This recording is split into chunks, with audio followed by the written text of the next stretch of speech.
the intersection of Bothell Historic Main Street and 101st Avenue Northeast stands Bothell Furniture, which has been in business since 1985.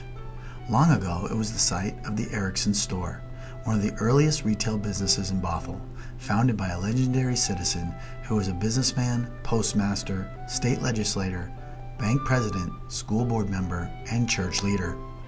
Among Gerhard Erickson's many contributions to the community, he also is known for giving Bothell its name. Gerhard Erickson was born in Molde, Norway in 1860, and he graduated from high school in 1879, and he came from a fairly well-to-do family. The father had some financial losses that led to him needing to make a change. So Gerhard booked passage to America, and he came to America in 1881, April, and he paid for the passage of his family.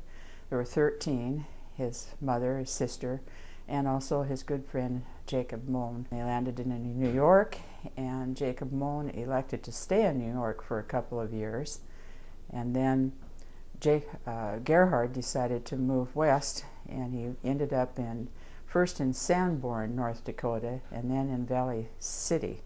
And there he wheat farmed for 2 years.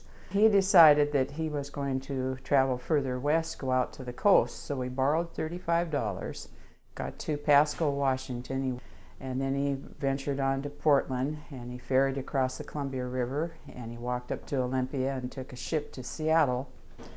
And he stayed there for a little while, and he worked in a tin shop. But he was still interested in finding land. So at some point he reconnected with Jacob Mohn, and the two of them crossed Lake Washington and walked to Juanita. Well, then they walked further north, came up to this area, and they secured a surveyor, and he looked for some land. And Gerhard was able to homestead on, I think, 160 acres in the north, about where Country Village up in that area is. In May 1888, Gerhard married his sweetheart, Dorothea Christina Love, days after she arrived from their hometown in Norway, where she had been teaching. Also in the late 1880s, David Bothell platted the town and sold the first lot to Dorothea. That lot became the site for the Erickson store.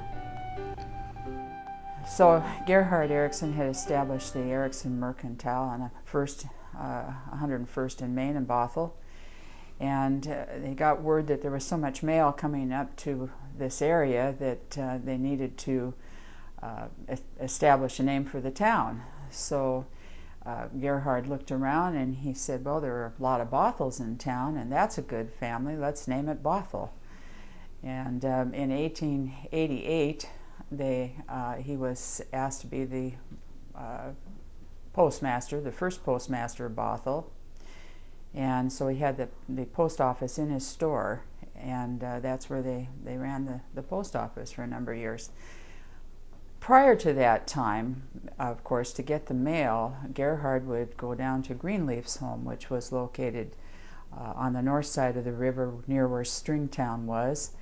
And Greenleaf had a rowboat, and so Gerhard would borrow his rowboat and row over to the other side and walk to the Woodens' house, where there was a post there. Susan Wooden was Woodenville's postmistress, and pick up the mail there. However, at times the rowboat was on the south side of the river, so it's been said that he would swim the river with a mail sack in his teeth, and then of course come back by rowboat.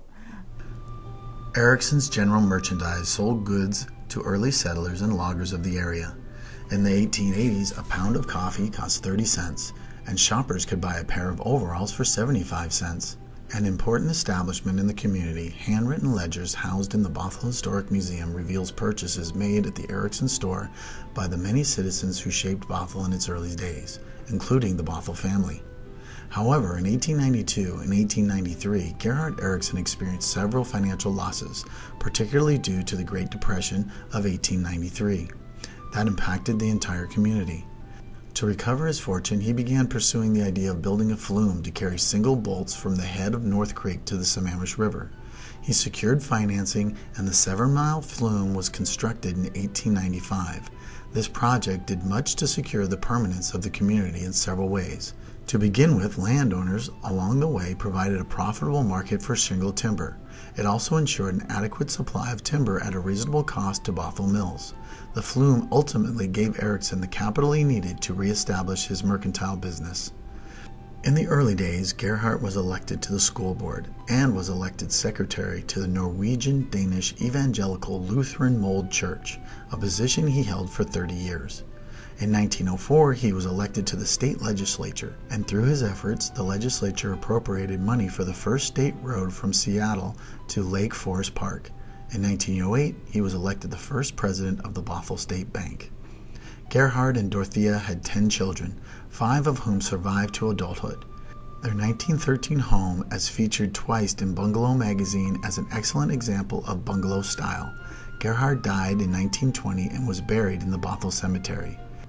He is honored on 101st Avenue Northeast near Main Street as one of the full life-size mural figures alongside his son and grandson, who are also prominent members of the Bothell community. The existing Erickson store building was constructed in 1926, and though the brick of the facade has been painted, it is still recognizable as the same building today. The building is still owned by the Erickson family.